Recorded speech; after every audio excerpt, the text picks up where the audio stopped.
Il y a une vérité que personne n'ose dire. Ce n'est pas la douceur qui fait qu'une femme t'aime, c'est ce qu'elle ressent quand tu refuses de te plier.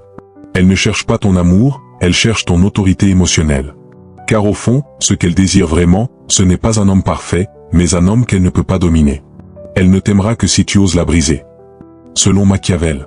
Avant qu'on plonge ensemble dans les profondeurs du sujet, si tu es nouveau ici, abonne-toi, partage, et ressens chaque mot. Like la vidéo, écris ton ressenti en commentaire, et surtout reste jusqu'à la fin.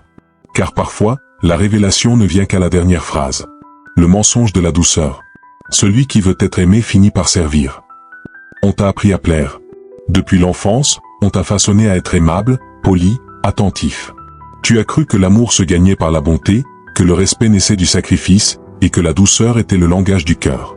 Mais voici la vérité que personne n'ose t'avouer. La douceur, lorsqu'elle n'est pas soutenue par la force intérieure, devient soumission. Et la soumission, même déguisée en amour, finit toujours par susciter le mépris. Chaque fois que tu plies pour ne pas la contrarier, chaque fois que tu caches tes émotions pour préserver sa paix, tu lui envoies un message silencieux. Mon monde dépend du tien. Et dès cet instant, sans qu'elle le sache consciemment, l'équilibre se brise. Ce n'est plus une danse à deux, mais une hiérarchie émotionnelle. Celui qui a peur de perdre devient l'esclave de ce qu'il veut retenir. Tu pensais qu'en la protégeant de toute contrariété, tu prouvais ton attachement. Mais en vérité, tu effaçais ce que tu es. Or, comment pourrait-elle désirer un homme qui ne se tient plus debout? L'amour sans tension se meurt dans la complaisance. Ce qu'elle cherche, ce n'est pas la douceur sans limite, mais la solidité derrière la tendresse. Elle veut sentir qu'au-delà de ton regard bienveillant, il y a une âme qu'elle ne peut pas manipuler, un feu qui ne s'éteint pas au moindre souffle. Les femmes ne tombent pas amoureuses des hommes qui les adorent, mais de ceux qui les défient avec élégance. Non pas avec des cris, mais avec cette autorité tranquille qui dit « Je t'aime, mais je ne m'appartiens pas moi ». C'est dans cette tension entre douceur et fermeté que naît la fascination. Et c'est dans cette tension qu'elle reconnaît la présence d'un homme véritable. Alors, regarde-toi un instant. Combien de fois t'es-tu excusé d'être toi-même? Combien de fois as-tu préféré te taire, par peur qu'elle te voie différemment? Et combien de fois, après tous ces efforts, as-tu senti qu'elle s'éloignait davantage? Tu l'as aimée avec ton cœur, mais tu l'as perdue avec ta peur. Et pourtant, au fond, tu savais, quelque chose en toi se consumait lentement, comme une lumière qu'on étouffe sous le poids du trop bien faire. La passion ne naît pas du confort, mais de la tension. Cette phrase n'est pas une justification à la dureté, mais une invitation à la vérité. Car ce n'est pas ton amour qu'elle rejette, c'est ta faiblesse. Et ce n'est pas elle qui t'a abandonné, c'est toi qui t'es abandonné d'abord. Le respect ne naît pas des caresses, mais des frontières. La douceur ne vaut rien sans la force qui la soutient. Alors, avant de chercher à la conquérir, apprends à ne plus t'effacer. Parce que l'amour, sans confrontation, n'est qu'une illusion paisible où rien ne vit vraiment. Et c'est là, dans cette fine ligne entre le soin et la puissance, que naîtra la douleur nécessaire, celle qui ne détruit pas, mais qui construit. Les blessures de l'esprit sont les portes de la conscience. Affirmait Sénèque. Il y a deux formes de douleur, celle qui détruit et celle qui transforme. La première naît de l'humiliation, de la peur, du rejet. La seconde, plus rare, plus noble, est celle qui forge le respect. L'amour authentique ne se bâtit jamais dans la légèreté. Il se forge dans la tension, dans l'épreuve, dans le choc entre deux volontés qui apprennent à coexister. Car sans résistance, il n'y a ni forme ni solidité. Un métal sans feu ne devient jamais une lame. Et une âme sans friction ne devient jamais un caractère. Tu crois peut-être que l'harmonie vient du calme. Mais non. Elle naît du chaos maîtrisé. De cette danse étrange où deux êtres s'apprennent par la douleur, et se reconnaissent dans la résistance. L'homme qui refuse la douleur refuse de grandir. Chaque fois que tu refuses de la contrarier, tu lui voles l'occasion de te tester, et donc de te respecter. Parce que, consciemment ou non, elle cherche à éprouver la solidité de ton monde intérieur.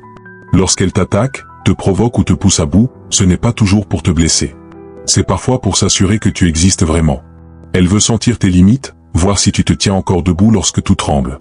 La douleur qui construit ne vient pas de la domination, mais de la stabilité émotionnelle. Elle naît quand tu restes calme au milieu du tumulte. Quand tu dis non sans colère. Quand tu affirmes tes valeurs sans t'excuser. Quand tu restes toi-même, même quand elle perd pied. C'est cette fermeté tranquille qui éveille en elle un instinct ancien, le respect. Un respect qui, dans le langage de l'inconscient, est la forme la plus pure de l'amour. Deux pôles identiques se repoussent, deux pôles opposés s'attirent.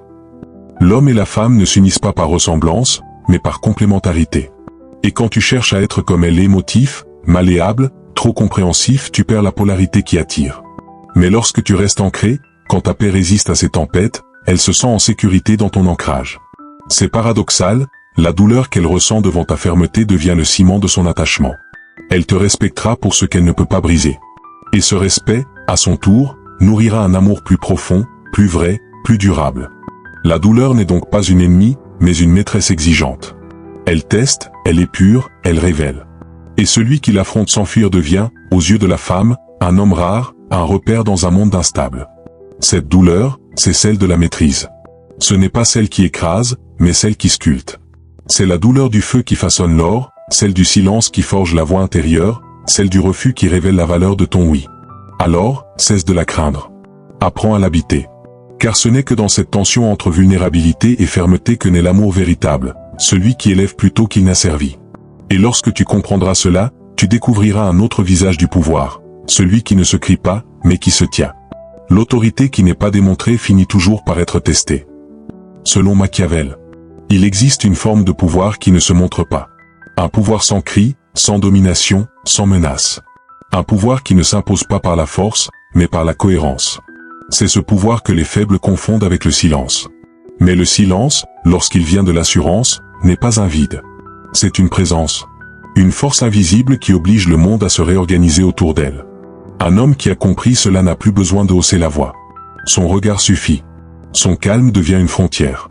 Et son absence d'agitation devient un message. Je ne cherche pas à être compris, je suis déjà convaincu. La plupart des hommes échouent non pas parce qu'ils manquent de cœur, mais parce qu'ils veulent prouver leur valeur. Ils se justifient, s'expliquent, se défendent, comme s'ils devaient mériter leur place. Mais celui qui cherche à se faire aimer se met déjà en position d'infériorité. L'autorité silencieuse, elle, ne demande pas l'amour, elle le provoque. Elle attire sans supplier, elle influence sans contraindre, elle règne sans trône. Un roi qui s'explique à ses sujets cesse d'être un roi. Ne te trompe pas, elle te testera toujours. Elle cherchera la faille, le point de rupture, le moment où ton calme se fissurera. Car au fond d'elle, elle veut savoir, peut-il me contenir? Non pas physiquement, mais émotionnellement. C'est un test ancestral, gravé dans la psyché féminine. Elle éprouve ton centre, comme on évalue la solidité d'un pilier avant d'y bâtir un temple. Et si tu trembles, tout s'écroule. Mais si tu tiens, sans colère, sans froideur, simplement avec cette force tranquille qui ne cède pas, alors, elle s'incline. Pas devant un tyran, mais devant un homme aligné avec lui-même. Tu n'as pas besoin d'être parfait. Tu dois être inébranlable. Car c'est dans ton calme qu'elle trouvera sa paix. Et c'est dans ton refus de céder que naîtra son attachement. L'amour véritable ne se nourrit pas d'adoration, mais d'admiration. Tu n'as pas besoin de prouver que tu l'aimes. Montre-lui simplement que tu n'as pas peur de la perdre. Parce que le respect vient toujours après la peur. Et une femme qui respecte ton détachement n'oubliera jamais ton empreinte. L'autorité silencieuse, c'est l'art de laisser le monde venir à toi. C'est comprendre que chaque mot prononcé dans la peur détruit un peu de ton mystère. Alors que chaque silence tenu dans la maîtrise renforce ton empire intérieur. Elle n'obéit pas à celui qui la supplie, mais à celui qui se gouverne lui-même. Et quand elle voit un homme capable de se posséder, elle se sent enfin en sécurité. Parce qu'au fond, ce qu'elle cherche, ce n'est pas un maître, ni un esclave, mais un pilier sur lequel elle peut s'abandonner sans craindre de tomber. Et c'est là que naît la polarité, quand ton calme devient sa tempête, et que ton silence devient son miroir. C'est cette énergie-là qui te prépare à la prochaine épreuve, celle du détachement. Le détachement n'est pas l'absence d'émotion, mais la maîtrise de soi au milieu de la tempête. Tu ne sauras jamais vraiment qui tu es tant que tu n'auras pas appris à rester calme lorsque tout en toi brûle. C'est là, dans ce vide, dans cette attente silencieuse, que se révèle ta véritable valeur. Elle te testera. Toujours. Pas pour te détruire, mais pour sentir la densité de ton âme. Pour savoir si ton monde tient sans elle. Et la plupart échouent ici, non parce qu'ils ne sont pas aimables, mais parce qu'ils ne savent pas attendre sans s'effondrer. Le test du détachement, c'est ce moment précis où elle s'éloigne un peu, où elle devient froide, distante, indifférente. Et toi, ton instinct te hurle, réagit, dit quelque chose, rattrape-la. Mais ce cri intérieur, c'est la voix de ton besoin. Et le besoin est la plus grande ennemie du respect. Tu crois que tu perds son amour en gardant le silence. En réalité, tu es en train de le créer. Parce qu'en ne courant pas derrière ce qui fuit, tu renverses la direction du pouvoir. Tu deviens celui qu'on cherche. La distance, pour celui qui se maîtrise, devient une arme. L'homme détaché ne fuit pas, il observe. Il ne ferme pas son cœur, il garde sa paix. Il ne cherche pas à convaincre, car il sait qu'aucune explication ne vaut la force d'une absence bien tenue. Elle attendra une réaction, un signe, un mot. Et lorsque rien ne vient, c'est là que commence son trouble. Car le silence, quand il vient d'un homme en paix, n'est pas un mur, c'est un miroir. Elle y verra sa propre agitation, ses propres insécurités, et réalisera que ton calme ne vient pas du désintérêt, mais de la maîtrise. Tu vois, le détachement n'est pas une stratégie, c'est un état d'esprit. Il ne s'agit pas d'être froid, mais de rester entier même dans l'absence. Ce n'est pas un jeu de pouvoir, c'est la démonstration d'un ancrage que rien n'ébranle. L'homme libre est celui qui ne dépend plus du regard qu'on porte sur lui. Quand tu cesses de courir après la validation, tu changes d'énergie. Tu n'es plus dans la demande, mais dans la gravité. Tu n'attires plus par la promesse, mais par le mystère. Et ce mystère, crois-moi, elle le sentira. Elle ne saura pas pourquoi son esprit revient sans cesse vers toi, pourquoi ton absence fait plus de bruit que la présence d'un autre. C'est parce que, dans son inconscient, elle associe ton silence à la force, et t'a retenu à la valeur. Ne cherche donc pas à combler le vide. Sois le vide. Car c'est dans le vide que tout revient. C'est là que le manque devient attraction, que la distance devient tension, et que le silence devient pouvoir. Le test du détachement, c'est accepter de ne plus contrôler le résultat. C'est comprendre que tout ce qui t'appartient vraiment revient de lui-même, sans que tu aies à le retenir. Et c'est ce paradoxe qui crée la fascination. Plus tu sembles t'éloigner, plus elle a peur de te perdre. Plus tu sembles indifférent, plus elle cherche à comprendre ce qu'elle a perdu. Tu ne gagnes pas par la présence, tu gagnes par la paix. Et c'est cette paix, ce calme absolu, qui t'ouvre la porte du pouvoir invisible. Ce n'est pas la force qui gouverne le monde, mais la perception de la force. Disait Machiavel. Il existe une forme de pouvoir qu'aucune main ne peut saisir, un pouvoir qui ne s'exprime ni par la domination, ni par la peur, mais par la perception. Ce pouvoir-là, invisible, silencieux, presque mystique, est celui que l'homme véritable apprend à incarner. Ce n'est pas le pouvoir d'imposer, mais celui d'inspirer. Pas celui de forcer les choses, mais celui de faire en sorte qu'elles se réorganisent d'elles-mêmes autour de toi. Le monde obéit à la force que tu crois détenir.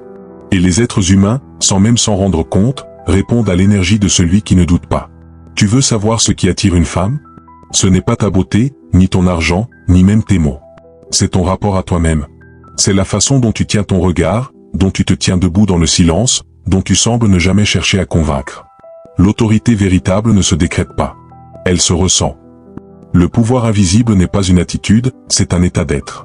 Il naît quand tu cesses de prouver, quand tu cesses d'attendre, quand tu cesses de douter. Il se manifeste dans les gestes simples, ton rythme, ta voix, ton absence d'urgence. Là où l'homme ordinaire cherche à séduire, le maître attire. Là où l'homme faible parle pour être entendu, le maître parle pour être compris. Et souvent, il n'a même pas besoin de parler. Ce pouvoir ne dépend pas du monde extérieur. Il dépend de ton équilibre intérieur. Plus tu es centré, plus tout ce qui t'entoure se stabilise. Car l'univers entier se plie toujours à la vibration la plus constante. L'homme qui se maîtrise devient un centre de gravité dans un monde en désordre.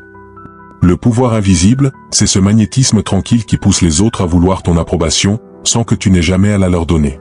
C'est le regard qu'on ne peut ignorer, la présence qu'on ne peut oublier. Et dans l'amour, il agit de la même manière. La femme ne t'aime pas parce que tu la comprends, mais parce que tu l'intrigues. Parce que ton esprit lui échappe, parce qu'elle sent que tu pourrais partir à tout instant, et qu'elle n'aurait aucun moyen de te retenir. Ce pouvoir n'est pas arrogance, c'est distance consciente. C'est l'art de ne rien imposer, mais de tout influencer par la cohérence. L'homme qui l'incarne ne cherche plus à gagner, car il comprend que la victoire n'a plus de sens quand tout se tourne naturellement vers lui. Tu n'as pas besoin de prouver ta valeur. Tu as seulement besoin de vivre selon ta valeur. Et le monde, les regards, les désirs, les énergies s'alignera sur toi. C'est cette énergie rare qui fascine les esprits, qui fait naître la loyauté sans promesse et l'amour sans possession. Mais ce pouvoir, pour qu'il existe, doit passer par une épreuve encore plus profonde, celle de la brisure. Car on ne devient pas un maître tant qu'on n'a pas été brisé. Et c'est dans cette fracture que naît la vérité de l'amour. Ce n'est qu'une fois brisé que la femme découvre ce qui est réellement fait d'être. Tu crois peut-être que la briser veut dire la dominer, l'humilier, la contrôler. Mais Machiavel ne parlait pas de destruction. Il parlait de transformation. Car on ne brise pas un être, on brise l'illusion qui le sépare de la vérité. Quand tu retires à une femme son pouvoir de te manipuler, tu ne la blesses pas, tu lui montres les limites de son influence. Tu lui révèles qu'il existe un espace en toi qu'elle ne peut pas conquérir, et c'est cet espace qui devient le centre de ton magnétisme. La vraie brisure n'est pas celle qui détruit son cœur, mais celle qui fissure ses certitudes. C'est le moment où elle comprend que ton amour ne se mendie pas, qu'il ne dépend ni de ses larmes, ni de son silence. C'est l'instant où elle réalise qu'elle ne peut pas te posséder, parce que tu t'appartiens déjà. On ne conquiert pas le cœur d'une femme, on conquiert d'abord sa perception de ton monde. Cette brisure-là n'est pas une violence, c'est une révélation. Elle découvre, à travers ton calme, ce qu'elle n'a jamais trouvé dans la complaisance des autres, la résistance. Et cette résistance réveille en elle un mélange de peur et de fascination. La peur de ne plus contrôler le jeu. La fascination de rencontrer enfin un homme qui ne joue pas. Chaque larme qu'elle verse, chaque silence qu'elle garde, n'est pas un rejet, mais un ajustement. C'est son âme qui s'aligne lentement à la tienne, comme si, au fond, elle comprenait que tu n'es pas là pour la plaire, mais pour la révéler. L'amour véritable commence là où le contrôle s'arrête. Tu la brises lorsqu'elle cesse d'utiliser ses émotions comme arme. Lorsqu'elle comprend que ta paix n'est pas une faiblesse, mais une force qu'elle ne pourra jamais atteindre par la ruse. Et dans cette impuissance, elle tombe. Pas dans la soumission, mais dans une forme d'abandon plus profond, la confiance. Ce moment-là, ce basculement subtil où elle choisit de ne plus lutter contre ta constance, c'est la véritable victoire. Parce que tu ne l'as pas vaincue, tu l'as éveillée. Elle découvre que l'amour n'est pas ce feu capricieux qu'elle pouvait allumer et éteindre, mais une flamme qui brûle sans combustible, parce qu'elle est née de ton intégrité. Et toi aussi, tu es transformé. Car dans cette brisure, tu comprends que ton pouvoir n'est pas d'imposer, mais de révéler. Tu deviens le miroir qui lui montre sa vérité, sans phare, sans filtre. C'est pour cela que les plus grandes histoires d'amour ne sont pas celles qui flattent, mais celles qui transforment. Et c'est pourquoi les femmes n'oublient jamais les hommes qui ont su leur imposer le silence de la vérité. Tu ne la brises pas pour la posséder, tu la brises pour qu'elle voie enfin qui tu es. Et dans ce reflet, elle découvre enfin qui elle peut devenir. Car c'est seulement quand elle ne peut plus te manipuler qu'elle commence à t'aimer réellement. Et c'est dans cette clarté douloureuse que naît le respect éternel, celui qui ouvre la porte à la dernière leçon de Machiavel, la conscience du pouvoir et de la liberté. L'ultime leçon de Machiavel. Ceux qui maîtrisent leurs désirs gouvernent ceux qui s'y abandonnent. Tu as traversé la douceur, la douleur, le silence et la brisure. Tu as vu comment l'amour se mêle à la puissance, et comment la domination la plus subtile n'est pas celle qu'on exerce sur l'autre, mais celle qu'on exerce sur soi-même. Voilà la leçon que peu comprennent, le véritable pouvoir ne réside pas dans la conquête, mais dans la présence. C'est la paix intérieure qui donne naissance à l'autorité, et c'est la maîtrise de soi qui engendre le respect. L'homme qui se possède n'a plus besoin de posséder personne. Car tout ce qui entre dans son orbite s'aligne naturellement à son rythme. Il est plus sûr d'être craint que d'être aimé, mais le plus sage est celui qu'on respecte sans craindre. Machiavel ne parlait pas de manipuler les âmes, mais de comprendre la nature humaine. Il savait que le cœur est un territoire gouverné par la perception, et que celui qui maîtrise la perception, maîtrise la relation. Mais le but n'est pas d'asservir. Le but, c'est d'éveiller. L'amour n'est pas une guerre à gagner, c'est un royaume à gouverner avec justice. Tu n'as pas besoin d'être craint, ni adoré. Tu dois être inébranlable. Parce qu'un homme qui reste calme au milieu des tempêtes crée autour de lui un climat de vérité. Là où d'autres réagissent, il observe. Là où d'autres implorent, il attend.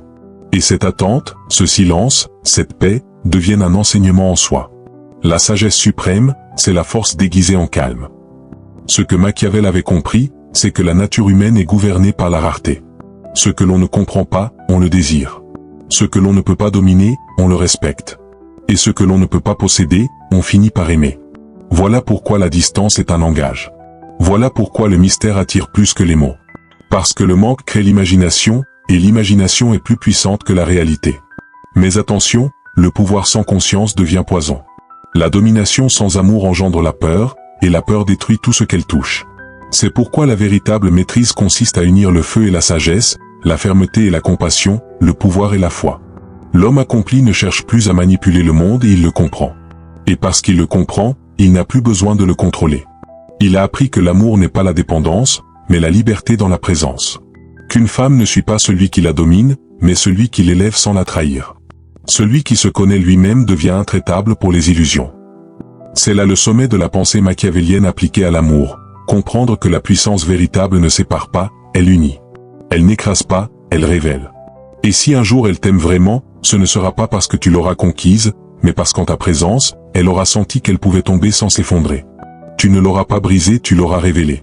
Et dans son regard, sans qu'un mot soit dit, tu comprendras que la vraie victoire n'était pas sur elle, mais sur toi-même.